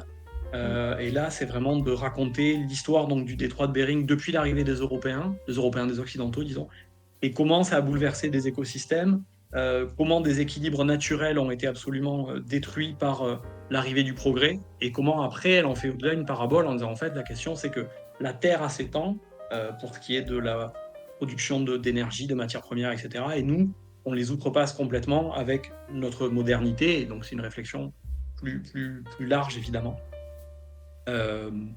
Et puis deux petits mots sur un gros chouchou qui est édité aux éditions Anamosa. Moi j'avais invité Chloé Paté, l'éditrice, dans Constellation, donc là je suis vraiment dans de la fidélité à long terme, mais qui a sorti dans sa maison d'édition le deuxième livre de Martin de la Soudière, qui est un géographe et randonneur, et qui écrit un très très joli livre qui s'appelle Par monts et par vaux, petit abécédaire des paysages. Et là c'est un livre à picorer sur une espèce d'histoire sensible des paysages, c'est-à-dire qu'il prend tous les types de paysages qu'on peut connaître, il explique un peu, très peu, mais vaguement, rapidement, comment dire, à quoi c'est dû, qu'est-ce qui s'est passé géographiquement, à quoi ça sert, et puis après, il part sur une dimension plus personnelle, qu'est-ce que ça lui évoque à lui, quelles traces on en trouve dans la littérature. C'est un très très beau livre pour les amoureux de la promenade, de la nature, pour les gens qui veulent s'évader, c'est un très très beau petit livre. Voilà, et plein d'autres, mais on va s'arrêter là. Bah, c'est déjà très bien là, ce que tu nous racontes. C'est bien parce que le dernier, je sais déjà à qui l'offrir. C'est cool. Voilà. J'ai encore 2 questions. Il est 22h13. J'ai encore 2 questions. Alors, je pense que c'est... Voilà, la première, c'est la moins cadrée. Ok. Tu nous dis ce que tu as envie de nous dire là-dessus. La deuxième est plus une question de fin. Ok. On parlait hier, quand on faisait nos petits essais techniques, plus ou moins laborieux d'ailleurs, de vulgarisation littéraire, etc., vulgarisation de libraire, enfin, tu vois.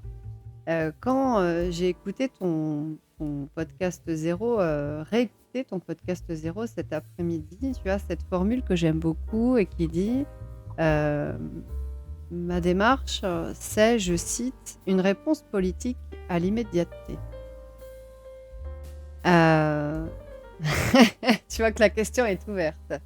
Je sens beaucoup d'agitation politique. Je sens beaucoup aussi d'engagement de ta part, hein, d'accord? Je sens qu'il y a quelque chose qui bouillonne quand même là-dedans, là, dans ce petit cœur de papier. Euh, Est-ce que tu peux nous expliquer cette formule? C'est quoi pour toi cette réponse au-delà de ton podcast? Ça veut dire quoi? Cette réponse politique à l'immédiateté. Kiki Paul 47 nous dit quelle passion, on attend la suite de Constellation de papier, mais on l'attend tous évidemment. Bien entendu. Je travaille. Voilà. Alors, ce sera peut-être une troisième question. Alors, ce sera ma question bonus. Ils exagèrent les viewers, c'est ça. Mais oui, très bien. Mais merci d'être là en tout cas, hein. Merci d'être là, merci de follow et merci de suivre cette émission avec Jérémy qui en effet est d'une très grande richesse. J'essaye de m'effacer le plus possible, hein, pour voilà, laisser parler mon invité. Même si j'ai des milliers de questions, je marque tout sur un papier et je te poserai tout ça en off, c'est pas grave. Ou on refera une émission dans 6 mois, c'est pas grave. On se refera notre rentrée littéraire à nous, je sais pas, enfin voilà, notre bilan critique de fin d'année, tu vois. Mais voilà, donc réponse politique à l'immédiateté, explique-nous. Euh, je réfléchis, j'essaie de gagner un peu de temps. C'est un peu le problème d'essayer de faire des jolies phrases, c'est qu'après, quand il faut les expliquer, c'est pas si facile. Je suis content qu'elle ait marché. Maintenant, qu'est-ce que j'ai voulu dire? Non, mais Après, ouais. Non, mais d'une certaine façon, c'est lié. Enfin, c'est lié. C'est directement lié à ce qu'on dit à ce qu'on disait sur les rentrées littéraires, les livres qui se chassent mutuellement. Avant, je crois que ça se fait plus trop, mais je vais essayer de l'expliquer le plus simplement possible. Il y avait un mode de classement en librairie dans les réserves, pas sur les espaces directement publics. On appelait ça le chemin. Tu ranges les livres par date d'arrivée en stock dans ta librairie. On appelait ça, attends, excuse-moi, il y a une coupure de micro, on appelait ça, j'ai pas entendu. Le chemin de fer. Le chemin de fer, ok. Donc tu mets à gauche, là où tu mettrais les A, disons, tu mets à gauche les livres qui viennent de rentrer dans ta librairie. Avec l'idée que de toute façon, ton rayon étant fini, comme tout rayon, une fois que tu dois pour mettre les nouveaux arrivants au début de la ligne, si tu veux, ça implique mécaniquement que tu pousses les derniers arrivés, les premiers arrivés. Ok ? Donc les livres de avril chassent les livres de janvier, en gros. C'est ce que les logisticiens appellent le FIFO, le first in, first out, en gestion de stock, me semble-t-il. Ça doit être quelque chose comme ça, oui, parce que c'est même quelque chose que j'ai vu dans les... Parce que tu le vois un peu dans les logiciels de gestion. Mais du coup, c'était poussé au fait que ça correspondait à la fois à une méthode de classement et à la fois un truc de dire, en gros, le livre, quand il dépasse, quand il sort de l'étagère, quand il tombe de l'étagère parce qu'il est trop décalé, on le renvoie.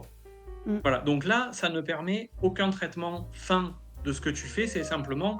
Ma place, c'est 20 mètres linéaires. Quand j'ai 20 mètres linéaires de plein, ce qui déborde et qui est vieux, ça dégage.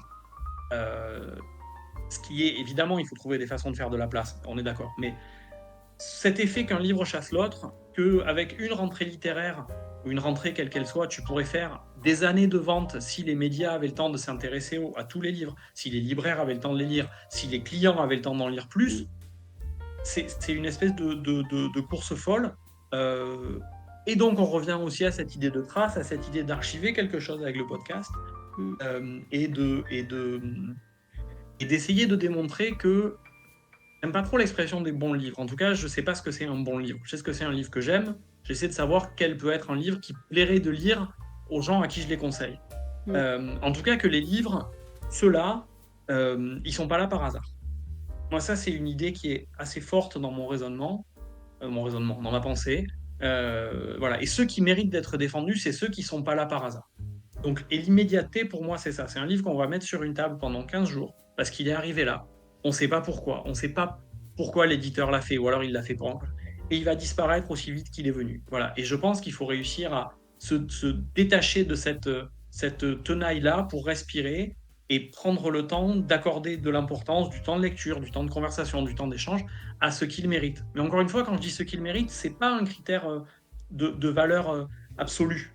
C'est un critère très subjectif, mais que c'est cette direction-là qu'il faut creuser. Enfin, je pense, c'est ce que j'essaie de faire, ce qui me semble le plus pertinent pour un parcours de lecture intéressant. Mais en parcours de lecture, ça peut être 2 livres dans une vie, hein, c'est pas une collection.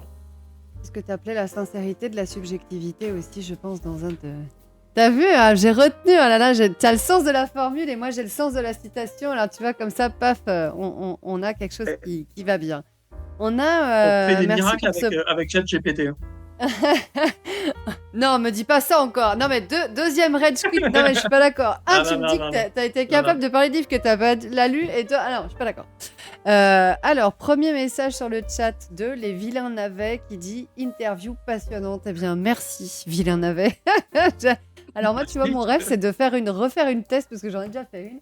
Mais c'est de refaire une thèse sur les pseudos. Tu vois, les pseudos des gens, des gamers, des machins. Voilà. Et ce Vilain Navet, je trouve qu'il est plein de possibles. Merci pour ton message.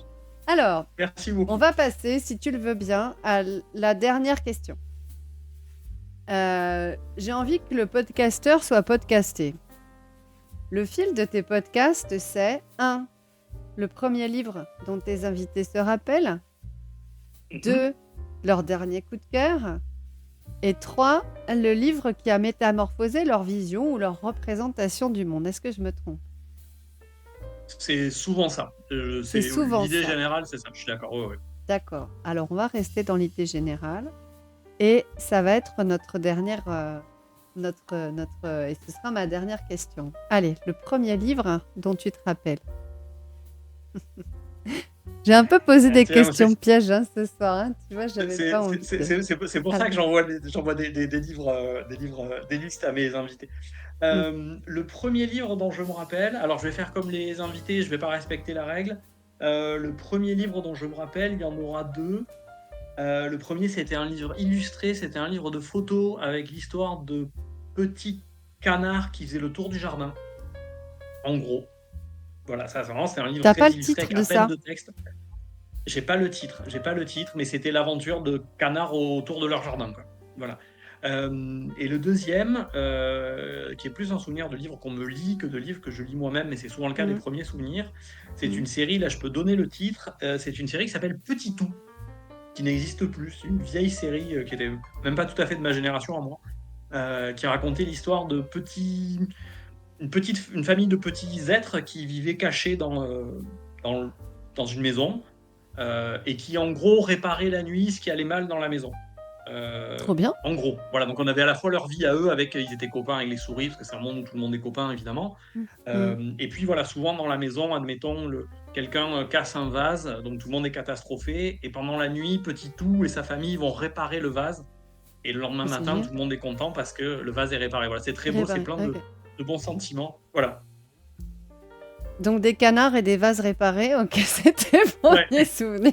Non, je caricature, je le fais exprès. Débrouille-toi avec ça. Non, mais très bien. Mais par contre, je vais rechercher le titre du premier parce que Petit canard autour d'un jardin. Et c'était un truc des années 80, tu vois, ou c'était un truc plus ancien. 80. C'était chez tes grands-parents, c'était, enfin, tu vois, est-ce que c'était, c'est ce que c'était. Non, c'était vraiment un truc. Ok, d'accord. Bon, il faut retrouver le titre de ces petits canards là. C'est pas possible. Je vais mettre mes meilleurs limiers sur le coup et je te dis si je le retrouve. Tu dis, alors les vilains petits navets nous dit sorti de ses livres en 1970. Donc petit navet te vieillit. Vilain petit navet te vieillit. Tu crois 70, années 70 ? Est-ce que tu as un titre petit navet ? Je t'appelle petit navet, mais tu t'appelles pas petit navet, pardon. Tu t'appelles les vilains navets. Alors les vilains navets, est-ce que tu as... Je me moque pas du tout, je trouve ce pseudo absolument exceptionnel. Voilà. Tu nous dis si t'as un titre précis pour ces petits canards autour du jardin. Petit Tout, je pense qu'on peut retrouver Petit Tout. Mais ouais, parce que ça, c'était une série, c'était dans la collection qui s'appelait Rouge et Or. Ça, je l'ai assez plus précisément en tête parce que j'étais plus grand quand même, j'avais une dizaine d'années. Ok. Ton dernier coup de cœur. Moi, j'aimerais que ce soit vraiment un coup de cœur fictionnel, un coup de cœur de fiction. Tu nous as parlé de romans, tout ça et tout. J'ai envie de... Tu nous as parlé, d'essais, d'ouvrages.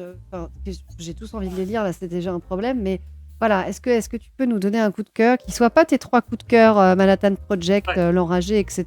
Tu vois, est-ce que tu peux nous donner un coup de cœur, un dernier coup de cœur littéraire, tu vois, un auteur comme ça qui nous... Ouais, je réfléchis quelques secondes, mais non, je pense que c'est un livre qui s'appelle Clés du couloir, qui est sorti. Alors, je rassemble mes idées parce que je réponds un peu de but en blanc. Je répondrai peut-être autre chose dans 2 heures, mais là, c'est ça. L'autrice s'appelle Fanny Saintenoy et c'est sorti aux éditions Arléa. Et c'est sorti, je dirais, en janvier de 2023. C'est un très beau livre, assez court, qui doit faire 150 pages à peu près. Et c'est une sorte de dystopie. C'est un livre assez littéraire, très épuré, mais assez littéraire. Une dystopie dans un monde où l'héroïne a été enfermée pour athéisme. C'est la seule chose qu'on sait sur elle. Et elle est gardée par ce qui serait, on va dire, la servante de la religion au pouvoir. Parce que tout ça est très flou, ça ressemble à des choses qu'on connaît, mais rien n'est nommé très précisément. Et elle cherche un moyen de rentrer en contact avec cette femme qui ne lui parle pas, qui ne parle pas parce que c'est contre sa religion. Et cette femme, la prisonnière, elle aimait beaucoup chanter et danser. Et elle s'aperçoit, elle essaye en tout cas de réussir à briser ce mur entre elle et sa geôlière à travers la musique, la chanson française particulièrement, et la danse. Et petit à petit, à chaque fois qu'elle rentre dans sa cellule, elle va lui chanter une chanson. Elle va lui faire découvrir un refrain de Barbara. Et elle va voir qu'il y a une petite lueur qui s'allume à entendre la musique. Et puis 2 jours après, elle va lui chanter une chanson de Jacques Brel, etc., etc. Et elle va petit à petit lui faire découvrir la danse qui va avec la musique. Et comment. Alors il y a une grande histoire au-dessus de ça, mais le plus important, c'est vraiment comment cette relation très humaine dans un milieu, encore une fois, c'est une dystopie, hein, dans un milieu qui ressemblerait à quelque chose de fasciste, comment la dimension très humaine de l'art, de la chanson, de la parole, de la communication réussit à briser tous ces murs-là dans une relation personnelle, sensible. Et c'est un très très très beau livre. Moi, c'est une autrice que je connaissais pas, que j'ai découvert à l'occasion d'un salon. Et ça fait partie des belles découvertes. Voilà, encore une fois, une des joies du métier, c'est que des fois, on te met des livres dans les mains parce qu'il y a une nécessité, entre guillemets, de les lire. Et on découvre des choses formidables.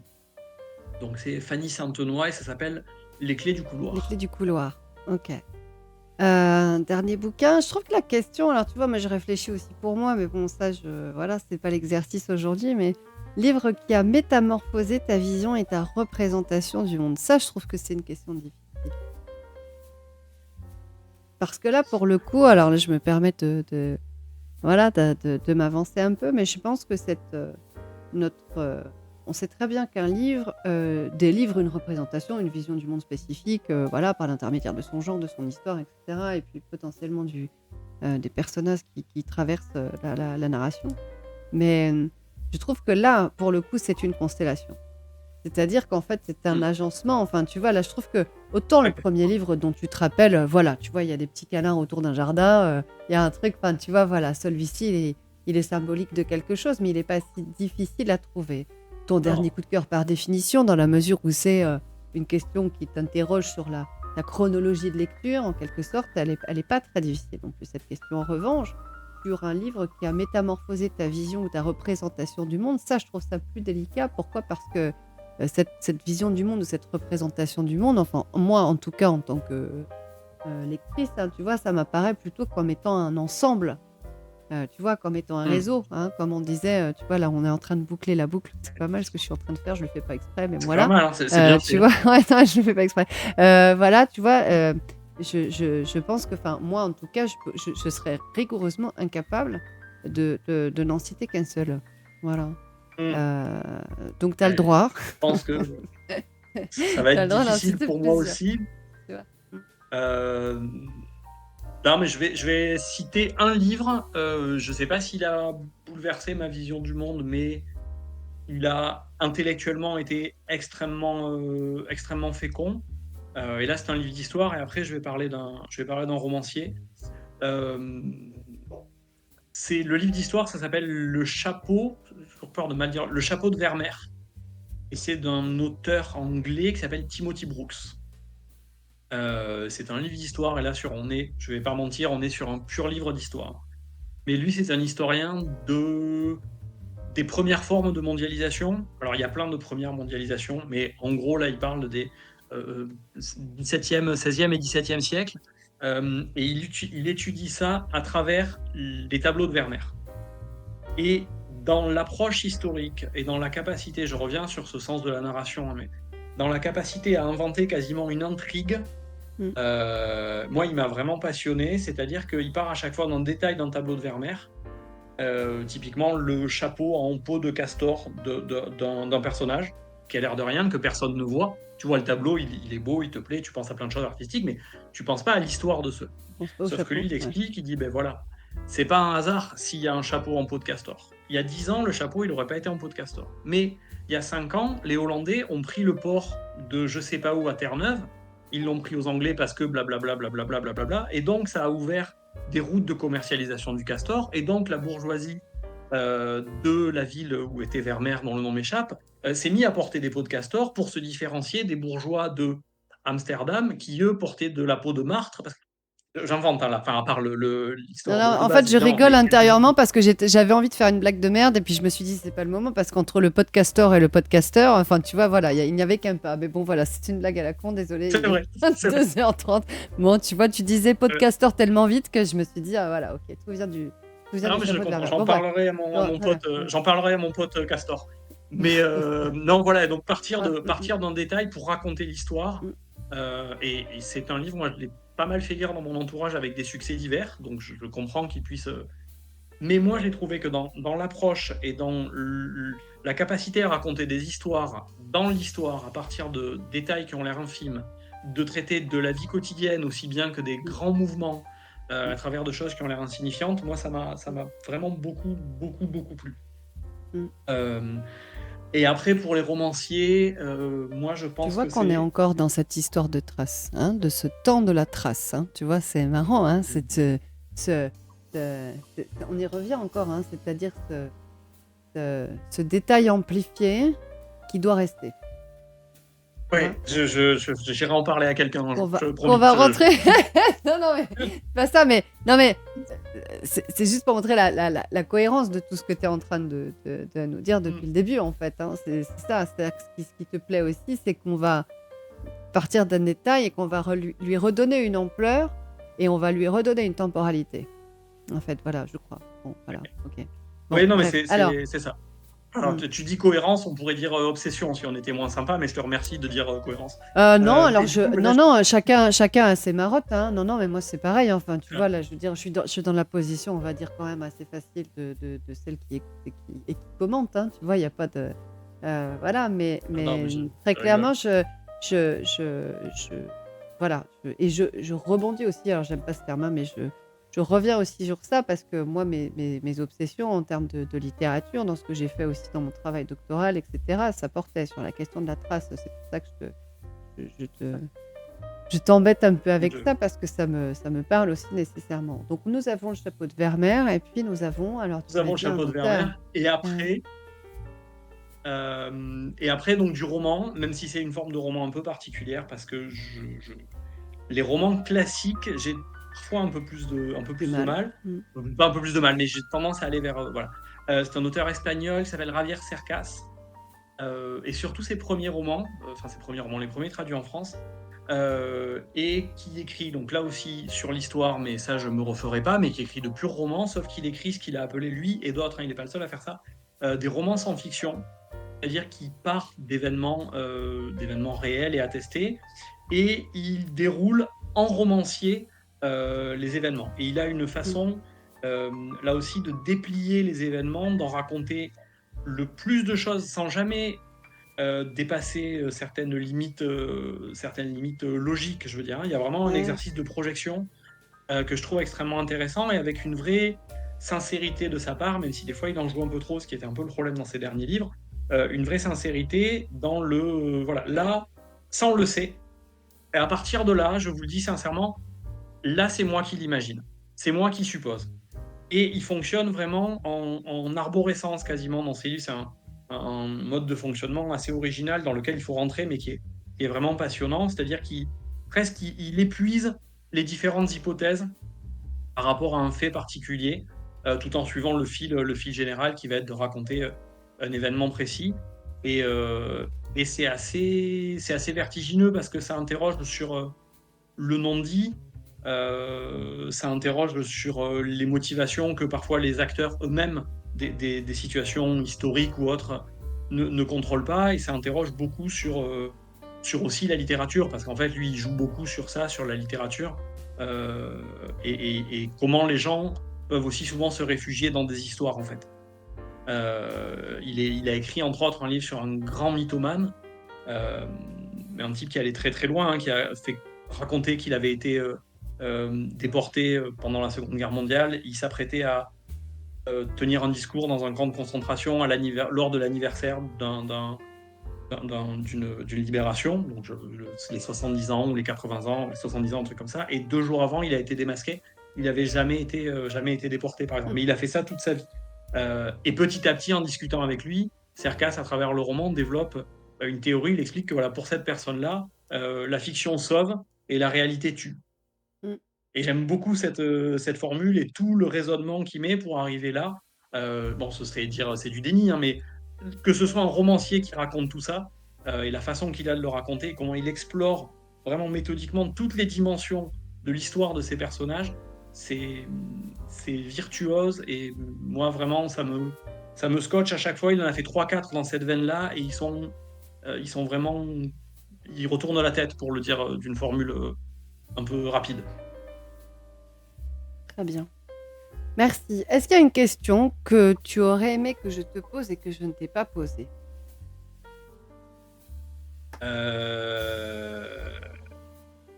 Oui, tiens, alors je vais formuler totalement, je retourne complètement un truc. J'aurais aimé que tu me demandes quel était le rapport entre Baldur's Gate et Dostoïevski. Alors, quel est le rapport entre Baldur's Gate, le dernier, du coup, le 3, et Dostoïevski?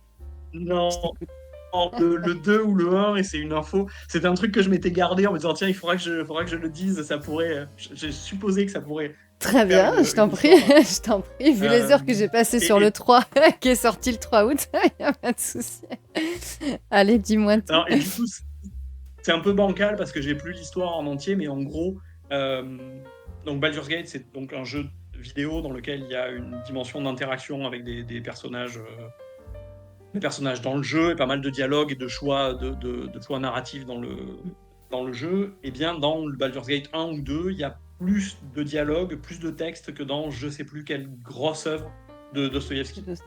Voilà, qui sera soit Crime et Châtiment, soit voilà, un de ces trucs-là. J'ai entendu ça il y a des années et j'ai perdu les infos précises parce que je sais plus de quel Baldur's Gate il s'agit, je sais plus de quel Dostoïevski il s'agit, mais je trouve qu'en termes d'ordre de grandeur, c'est chouette, c'est assez frappant. Et puis je trouve que ça fait réévaluer aussi les jeux. Enfin, c'est pas la même expérience évidemment, mais ça redonne quelque chose de la complexité aussi des jeux vidéo et de Baldur's Gate, en attendant que quelqu'un m'offre le 3. Mon anniversaire est le 30 octobre, s'il y a des gens qui m'entendent par ici. Voilà, j'ai fini mon annonce de service. Ok, très bien. Alors c'est drôle ce que tu dis, parce que d'abord, bon, évidemment, le Baldur's Gate 3 est sorti le 3 août. Et en effet, pour avoir joué une centaine d'heures déjà dessus, je peux vous dire que le modérateur rigole parce qu'il sait très bien que j'ai 3. Je peux t'assurer que le 3 est tout à fait vertigineux en termes de narration et en termes de possibles narratifs. Donc en fait, ce qui se passe, c'est que donc moi j'ai joué au 1 et j'ai joué au 2, hein, tu vois, donc c'est comme on disait tout à l'heure, on est de la même génération. Et en fait, il s'avère que là, on est vraiment dans une ambiance et dans une circonstance narrative, j'ai envie de dire, où on franchit presque le pas du jeu dont tu es le héros. Hein, parce que finalement, en échangeant avec pas mal de copains qui jouent aussi, en regardant des gros streamers jouer à Baldur's Gate en fonction des personnages qu'ils ont choisis, parce que la particularité, c'est que tu peux choisir d'être un clerc, tu peux choisir d'être un moine, tu peux choisir d'être un barde, tu peux choisir d'être un paladin, tu peux choisir d'être un nain, enfin voilà, tu as plein de classes et de sous-classes et de sous-sous-classes potentielles. Et en fait, ça va influer sur ta façon de dialoguer et d'entrer en interaction avec les autres personnages, et puis ensuite évoluer dans l'histoire. Et tu te rends compte qu'en fait, là, moi je trouve que là, on est vraiment dans un jeu qui potentiellement va à l'infini, tu vois, en termes narratifs. Donc je sais pas jusqu'où on peut creuser, mais en tout cas, l'Arial Studio a fait quelque chose de tout à fait, ouais, je crois que le mot vertigineux est le bon terme. Jérémy. on va clore cette discussion. Alors, j'avais encore plein de questions. Le futur de Constellation de Papier, les prochains invités, comment va s'appeler ta prochaine librairie, tout ça, tout ça. Bon. Mais en fait, je vais laisser tout ça en suspens, d'accord? Parce que évidemment, il y a tellement de richesse dans ce que tu nous racontes et tellement voilà, de références, etc., qu'on va se reposer tranquillement de cette émission, y repenser ensemble, regarder la VOD sans doute, en tout cas moi je le ferai.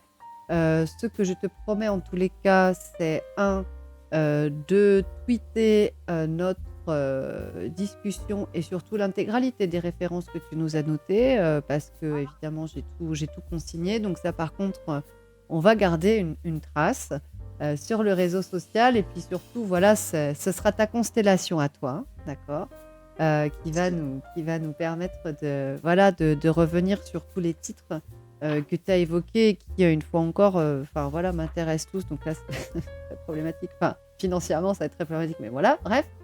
Et la deuxième chose que je peux te promettre, en tout cas, que je souhaite, c'est pas seulement de retrouver le nom des petits canards autour du jardin, mais c'est évidemment, et bien entendu, si tu es d'accord, qu'on se retrouve dans quelques mois, tu vois, à la limite, pour notre rentrée à nous de janvier, tu vois, pour ensemble, voilà, refaire un bilan, se refaire un bilan critique, un compte-rendu de lecture, enfin, tu vois, quelque chose comme ça qui serait notre petit rendez-vous semestriel. Tu vois, j'aimerais bien qu'on formalise ça, mais bon, voilà, ça c'est une proposition à laquelle tu n'es pas obligé de répondre maintenant en live. Je comprendrais, il y a beaucoup trop de public. C'est pas possible. Non, mais Bon, je en tous suis les d'accord cas, qu'on y réfléchisse en tout cas, ça c'est ah, sûr. bon, eh ben écoute, merci infiniment à toi pour euh, je sais pas, je dis j'ai le terme richesse en tête, mais évidemment ça va bien au-delà. Voilà, la passion, la sincérité et puis tout ce qui va avec. Je remercie les viewers. Alors évidemment, on en a eu pas mal, mais je pense que on les a tellement, enfin tu les as tellement impressionnés qu'ils ont été d'une grande politesse et du coup d'un grand mutisme également, hein, voilà. Donc on a eu quand même Nico qui est passé. Alors Nico, il est intervenu 2-3 fois. J'ai pas commenté, mais Nico, il nous menait sur le terrain de l'archive. Donc j'y suis pas allée sur ce terrain de l'archive, mais ça pourrait être peut-être intéressant Lui, il est choqué dès que tu dis qu'un bouquin disparaît, en fait, en somme, hein, dans le chat. Enfin, si tu regardes la VOD, tu verras ça. Merci aussi à Thomas Science à la carte de nous avoir dit qu'au Canada, non, la rentrée littéraire n'existe pas. Merci pour les followers qui n'ont pas eu leur alerte, qui pourtant vous aurez prouvé que cette chaîne, pardon, n'est pas dans l'esprit de sérieux, puisque mon alerte c'est Oggy et les cafards, pour ceux qui connaissent.